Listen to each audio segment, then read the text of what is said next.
Hey guys, let's get more news about Lakers, but first, don't forget to subscribe to the channel and leave a like. Lakers swaps Rui Hachimura for Luka's lob threat in proposed trade.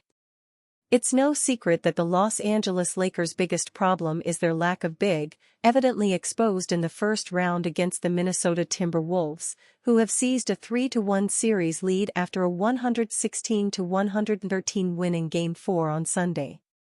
Bleacher Report's Andy Bailey proposed an off-season trade that will solve the Lakers' woes and make them more competitive for next season. Bailey's trade proposal: Los Angeles Lakers receive Nicholas Claxton, Brooklyn Nets receive Rui Hachimura, Maxi Kleber, a 2028 first-round pick swap and a 2030 first-round pick swap. Nick Claxton offers rim protection and the kind of lob threat that Luka Doncic has gotten so much over the years, without totally sacrificing what makes the small ball lineups interesting. For a center, he's solid at moving his feet and covering perimeter players, Bailey wrote. Kleber was only a throw-in in the Doncic-Anthony Davis trade. If the Lakers send Hachimura out in this deal, they must re-sign Dorian Finney-Smith first to an extension. Otherwise, trading away Hachimura with Finney-Smith walking this offseason will only create another problem for the Lakers.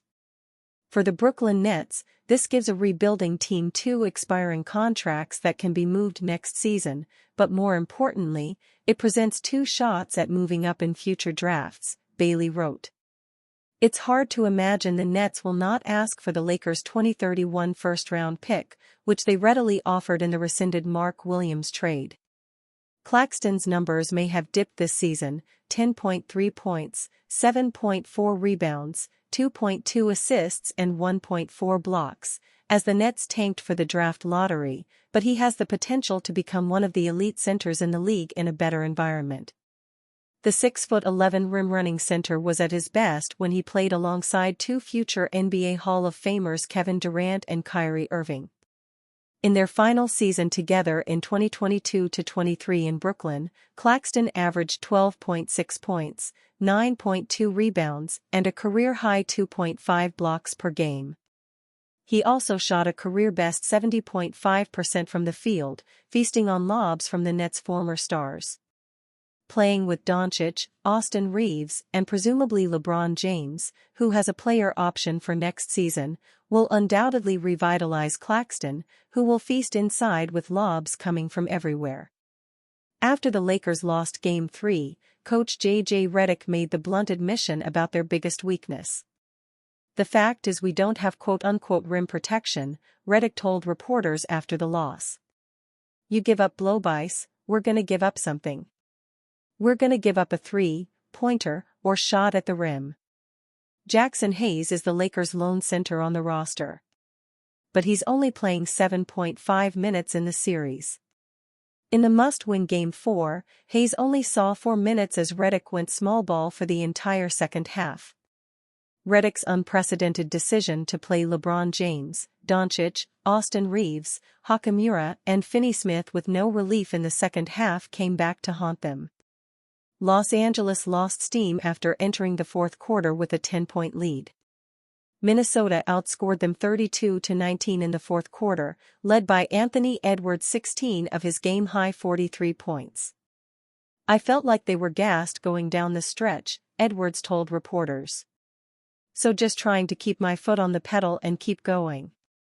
James did not score while Doncic went 1-for-6 and Reeves 2-for-7 in the final 12 minutes. NBA Insider slams Luka Doncic's defensive performance in Game 4 loss. NBA insider Zach Lowe harshly criticized Luka Doncic's defensive effort in Game 4 and labeled the performance as a reason for the loss. NBA Insider slammed Los Angeles Lakers star Luka Doncic for his poor defensive effort and performance in Game 4. While reviewing the Lakers' loss against the Minnesota Timberwolves on the Ringer podcast, Lowe cited Doncic's defensive execution as a reason for the loss. "Why do you have to get humiliated at the beginning of every single playoff series before you show the world, like, yeah, I can put in a little bit more of an effort on defense," said Lowe, referring to Doncic. "If you go back and watch Game 1 and 2 of that Phoenix series," he continued, "he is so bad defensively that it is laughable. And then all of a sudden, he becomes passable. Lowe shared his opinions on the trade and reiterated that he wouldn't have done the trade in the first place. He even added that the possibility of trading Doncic in the offseason wouldn't be a crazy idea. He continued to speak about Doncic's approach to defense being a last resort in the face of adversity and how much it infuriated him. "How about you put up AF********************* ing fight in Game 1 of the second round? And now you're down 3-1 and you're probably going home." Lowe's critique of Doncic has been echoed by many fans and analysts of the sport. As brilliant as the Slovenian has been on offense, he has appeared to be virtually non-existent on the defensive side of the ball. When such a glaring shortcoming presents itself, it becomes an obvious target for any opposition. Minnesota has exploited the Doncic matchup throughout this series. By getting the Lakers guard out on an island against Anthony Edwards, the Wolves are putting their best player in a position to score and distribute at will. Although the eye test would show that Doncic has shown active hands and has certainly made more of an effort on defense, it hasn't been enough. In this regard, the reasons cited by Mavericks GM Nico Harrison for trading the star suddenly ring true. It is fair to say that Doncic's contributions on the offensive end have been largely beneficial to the Lakers. His 38-point performance in Game 4 was vital. However, simply scoring more points isn't enough in the playoffs. Another point of concern for the Lakers will be Doncic's reduced impact as a playmaker. With only 2 assists in Game 4, it is evident that the guard has been struggling to get the team going offensively. This stagnation in overall production had an impact on the team's productivity when fatigue inevitably became a factor in losing Game 4. Now, in a win-or-go-home situation, the Lakers will look to their star duo to keep their postseason aspirations alive.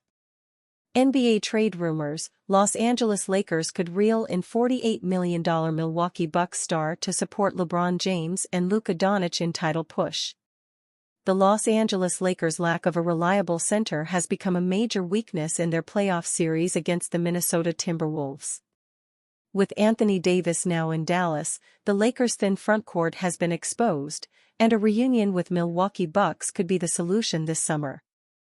The Los Angeles Lakers' decision to trade Anthony Davis for Luka Doncic left a massive hole in their frontcourt. Their current options at center, Jackson Hayes and Alex Len, have been ineffective. Jackson Hayes 1.8 ppg 2.0 rpg 0.3 apg 0.3 bpg only 7.6 mpg. Alex Len limited to garbage time minutes. Minnesota has capitalized on this weakness, taking a 3-1 series lead. The Lakers attempted to fix the issue by acquiring Mark Williams from Charlotte at the trade deadline, but the deal was rescinded. As Los Angeles Lakers GM Rob Pelinka stated, the franchise will look to find a center in the offseason. Given their limited resources, a cost-effective veteran like Brook Lopez makes sense. Brook Lopez, who played for the Lakers in 2017-18, has since become a key piece for the Milwaukee Bucks, helping them win the 2021 NBA title while earning 2 All-Defensive Team selections. Despite turning 37 this April, he remains productive: elite rim protection, still a strong shot blocker, 1.9 bpg, floor spacing ability, reliable three-point shooter, 37.3%, championship experience, knows what it takes to win. An affordable option, his next contract will likely be cheaper than his current $48 million deal. Brook Lopez enters free agency this summer, and the Lakers could offer him a short-term deal to stabilize their center position. His familiarity with the organization and ability to stretch the floor would complement Doncic and LeBron James. Also read, NBA trade rumors: Golden State Warriors might bag 6'10" Atlanta Hawks center to boost title hopes. With Stephen Curry and Jimmy Butler with limited options available, Lopez represents a realistic and impactful target for Los Angeles. And you, fan? What do you think about Brook Lopez's situation? Write to us in the comments.